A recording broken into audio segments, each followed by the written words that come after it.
दोस्तों नमस्कार, मैं विकास कुमार, आपका दोस्त और बिजनेस कोच। दोस्तों, फ्री व्यापार स्कूल में आप लोगों का बहुत बहुत स्वागत है। दोस्तों, आज हम बहुत ही इंपॉर्टेंट टॉपिक पे आपसे बात करने वाले हैं। जैसा कि आपने थंबनेल देख लिया होगा कि secret of location for petrol pump. तो दोस्तों, आज हम आपको कुछ चीज़ें बताने जा रहे हैं जो बहुत ही इंपॉर्टेंट हैं। आपने देखा होगा कि कुछ लोग ऐसे होते हैं कि कहीं पे भी एप्लीकेशन करते हैं, उनका सिलेक्शन हो जाता है। आप कई जगह अप्लाई करते हैं बट आपका सिलेक्शन नहीं होता है। तो दोस्तों, यहाँ पे उनकी किस्मत नहीं है, यहाँ पे उनका एक सीक्रेटनेस है कि वो तरीके से काम करते हैं, चीज़ों को समझते हैं, तब जाके उनका सिलेक्शन होता है। तो दोस्तों, आपको भी कुछ ऐसा ही करना है। आज हम आपको कुछ ऐसे तरीके बताएंगे, कुछ ऐसे इंपॉर्टेंट पॉइंट्स बताएंगे जो पेट्रोल पंप डीलरशिप के लिए या फ्यूल एंड एनर्जी सेक्टर्स के लिए बहुत ही इंपॉर्टेंट है। तो दोस्तों, वीडियो को शुरू करूं इससे पहले आप लोगों से रिक्वेस्ट है कि अगर आप चैनल पर नए हैं तो चैनल को सब्सक्राइब कर दीजिएगा, बेल आइकन को प्रेस कर दीजिएगा, जिससे मेरी आने वाली वीडियोस का नोटिफिकेशन हमेशा आपको मिलती है। दोस्तों, सबसे बड़ी बात क्या होती है किसी बिजनेस को स्टार्ट करने के लिए, वो होता है लोकेशन। अगर आपका लोकेशन अच्छा है तो आप जरूर सफल होंगे। तो इसी तरह से दोस्तों, पेट्रोल पंप डीलरशिप लेने के लिए लोकेशन सबसे इंपॉर्टेंट होती है। और स्पेशली दोस्तों, जियो बीपी का पेट्रोल पंप का डीलरशिप अगर आपको लेना है तो लोकेशन सबसे पहले कंपनी देखती है। उस लोकेशन में क्या क्या चीजें देखती है, हम एक एक करके आपको बताते हैं। सबसे पहला है दोस्तों एडवर्टाइज लोकेशन। आपने देखा होगा जियो बीपी ने अलग अलग लोकेशन पे, अलग अलग डिस्ट्रिक्ट में कई सारे लोकेशंस निकाले हुए हैं। तो ये लोकेशन रेंडमली नहीं निकाले गए हैं, ये लोकेशन जो है वो बहुत ही रिसर्च करने के बाद निकाले गए हैं। और उस लोकेशन के बीच में कुछ ऐसे जगह हैं जो पेट्रोल पंप के लिए बहुत ही सुटेबल हैं। अब वो कौन सी जगह है ये आपको आइडेंटिफाई करना है। ये आइडेंटिफाई करने के लिए इस वीडियो को आप लास्ट तक जरूर देखिएगा, कहीं बीच में स्किप मत कीजिएगा, क्योंकि बहुत से ऐसे इंपॉर्टेंट पॉइंट्स हैं कि शायद आप वो छोड़ दें और आपका एप्लीकेशन हो भी जाए, आपका सिलेक्शन हो भी जाए, लेकिन जो हम टेक्निकल इश्यूज बताने वाले हैं उसी की वजह से आपका रिजेक्शन हो जाए। बहुत से ऐसे लोगों का मेरे पास कॉल आया, मेरे पास मैसेज आया कि सर मैंने एप्लीकेशन किया था बट कंपनी ने रिजेक्ट कर दिया। रिजेक्ट करने का रीज़न है क्योंकि आपको वो इंपॉर्टेंट पॉइंट्स नहीं पता है, फ्यूल एंड एनर्जी सेक्टर्स के बारे में जो गाइडलाइंस होते हैं वो नहीं पता है। तो दोस्तों, आज हम इसी के बारे में डिस्कस करने वाले हैं। तो सबसे पहले हम बात करते हैं लोकेशन की। जो भी कंपनी ने एडवर्टाइज लोकेशन दे रखा है तो कोशिश करें आपका जो ज़मीन है, जो प्लॉट है, वो एडवर्टाइज लोकेशन में होना चाहिए। अगर एडवर्टाइज लोकेशन के बाहर है तो दूसरे भी कंडीशंस को फॉलो करने चाहिए। दूसरा जो पॉइंट है दोस्तों, वहाँ की डेंसिटी होनी चाहिए, हाई डेंसिटी पॉपुलेशन होना चाहिए। मतलब उस रोड पे, चाहे वो एसएच हो, चाहे वो एनएच हो, या फिर ओडीआर हो या एमडीआर हो, दोस्तों जो लोकेशन है वहाँ पे डेंसिटी होनी चाहिए, घनत्व होना चाहिए, लोगों का बहाव होना चाहिए। दैट इज वहाँ पे लोगों का फ्लो होना चाहिए। जैसे कोई भी एनएच हो, एसएच हो, एमडीआर हो या ओडीआर हो, उस रोड में व्हीकल्स का आना जाना अच्छा खासा होना चाहिए। कहीं ऐसा ना हो कि लोकेशन में तो है बट कोई बीच में बाईपास निकल गया है, इस वजह से वहाँ की डेंसिटी खत्म हो जा रही हो। तो ऐसे लोकेशंस को भी कंपनी रिजेक्ट कर देती है। कंपनी ये चाहती है कि जो भी रिटेल आउटलेट का डीलर बने वो अच्छे से पैसे अर्न करे और उसको किसी तरह से कोई प्रॉब्लम ना। तीसरा है दोस्तों, एक प्राइम लोकेशन होना चाहिए। दोस्तों, आपने भी देखा होगा कि अगर आप 4 किलोमीटर के बीच में जा रहे हैं, कोई 4 किलोमीटर आप ट्रेवल कर रहे हैं, तो उस 4 किलोमीटर में कुछ ऐसे प्राइम लोकेशन होते हैं जहाँ पे लोग स्टे करते हैं, जहाँ पे बिजनेस के लिए या पेट्रोल पंप के लिए एक सुटेबल लोकेशन पाई जाती है। तो ये सारी चीज़ें भी आपके पास प्राइम लोकेशन होना चाहिए। चौथा जो आता है दोस्तों, वो है आपका एनएच, एसएच, ओडीआर और एमडीआर का गाइडलाइन का फॉलोअप होना चाहिए।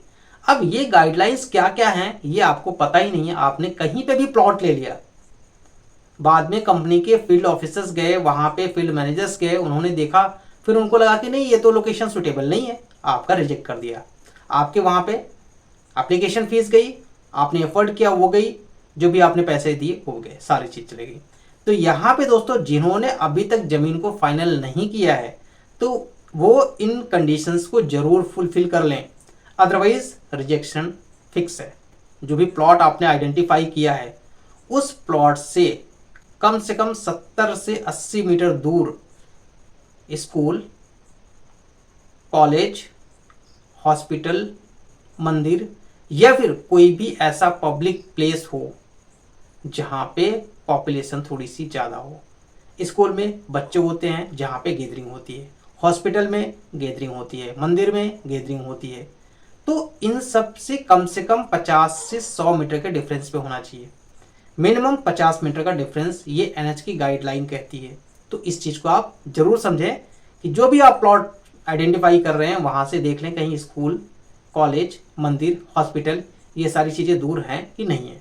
अदरवाइज होने के बाद भी आपका सिलेक्शन नहीं होगा। दूसरा है दोस्तों, अगर आप नेशनल हाईवे, स्टेट हाईवे पे हैं तो वहाँ पे जो टोल प्लाजा है, टोल प्लाजा से किसी भी साइड 1000 मीटर मतलब 1 किलोमीटर का डिफरेंस होना चाहिए टोल प्लाजा से।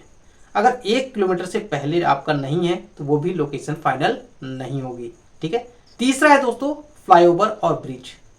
अगर दोस्तों कोई ब्रिज है, कोई पुल है और आपका प्लॉट वहां से 200 मीटर पे है, ब्रिज के अप्रोच रोड से जहां से ब्रिज शुरू होती है वहां से आपके प्लॉट का डिफरेंस कम से कम 200 मीटर का होना चाहिए। इससे कम होगा तो लोकेशन आपकी फाइनल नहीं होगी।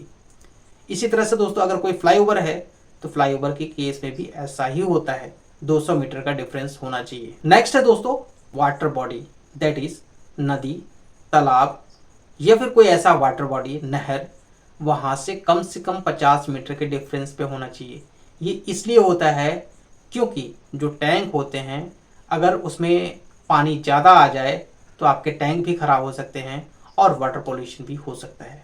तो पॉल्यूशन को देखते हुए कम से कम 50 मीटर का डिफरेंस होना मैंडेटरी है। नेक्स्ट है दोस्तों हाई टेंशन लाइन। आपने देखा होगा 11,000 से ऊपर जो भी लाइन जा रही हैं, ठीक है, 11,000 से ऊपर जो भी लाइन जा रही है वो आपके प्लॉट के सामने या आपके प्लॉट के बीचों बीच नहीं होना चाहिए। इसमें भी कुछ इनके ROW होते हैं कि अगर 220 kV का है तो उसका क्या डिफरेंस होना चाहिए, 440 kV का है तो उसका क्या डिफरेंस होना चाहिए। तो इस तरह से कई सारे इनके पैरामीटर्स हैं। उसके लिए अगर कोई केस आपका बनता है तो आप मुझसे डायरेक्टली कांटेक्ट कर लीजिएगा, हम आपको पूरी उसकी डिटेल प्रोवाइड करवा देंगे। तो सबसे इंपॉर्टेंट दोस्तों वो क्या है कि जो आपका जमीन है ना वो डायरेक्टली कनेक्ट होना चाहिए जो भी रोड दी गई हो। कहीं ऐसा ना हो कि रोड आपके जमीन के बीच में कोई तीसरे व्यक्ति का जमीन नहीं होना चाहिए। ठीक, डायरेक्टली कनेक्टेड होना चाहिए आपके उस रोड से और आपके प्लॉट के बीच में कोई भी गैप नहीं होना चाहिए। ठीक है, कनेक्टेड होना चाहिए। तो दोस्तों ये कुछ इंपॉर्टेंट पॉइंट्स हैं। अगर आप लोकेशंस को फाइनल करने जा रहे हैं तो आप इस वीडियो को जरूर देख लीजिएगा और आपके नॉन पर्सन में जो भी लोकेशन को फाइनल करने जा रहे हैं वो इन सभी गाइडलाइंस को लेके जाएं। अदरवाइज क्या होगा कि आपका एप्लीकेशन तो हो जाएगा, हो सकता है कि सिलेक्शन भी हो जाए, बट आपको वहाँ पे जो अथॉरिटीज़ होती हैं वो आपको NOCs नहीं प्रोवाइड करेंगी। और जब NOC नहीं प्रोवाइड करेंगी तो किसी भी स्थिति में कोई भी गवर्नमेंट या प्राइवेट या कोई भी कंपनी वहाँ पे पेट्रोल पंप का सेटअप नहीं कर सकती है। ठीक है, तो ये कुछ इंपॉर्टेंट पॉइंट्स हैं दोस्तों जिसको आपको याद करने की और समझने की ज़रूरत है। क्योंकि अगर आप ऐसा नहीं करेंगे तो ये सत्य है, ये ट्रूथ है कि आप कहीं ना कहीं चूक कर जाएंगे और आपके सिलेक्शन में प्रॉब्लम होगी। तब कहा जाएगा किस्मत ने साथ नहीं दिया। नहीं दोस्तों, किस्मत बनाने के लिए आपको मेहनत करनी पड़ेगी और आपको नॉलेज की ज़रूरत है, आपको समझने की ज़रूरत है। तो जब तक आप नहीं समझेंगे तब तक दिक्कत होगी। तो दोस्तों ये पूरा वीडियो कैसा लगा मुझे आप कमेंट करके बताएं। और आपका कोई स्पेशल केस है, कोई प्रॉब्लम है तो आप मुझे कमेंट करें या फिर दिए गए नंबर पे डायरेक्टली कांटेक्ट भी कर सकते हैं पेड कंसल्टेंसी के थ्रू। ठीक है, तो मिलते हैं दोस्तों इसी टाइप की नेक्स्ट वीडियो में। तब तक के लिए धन्यवाद।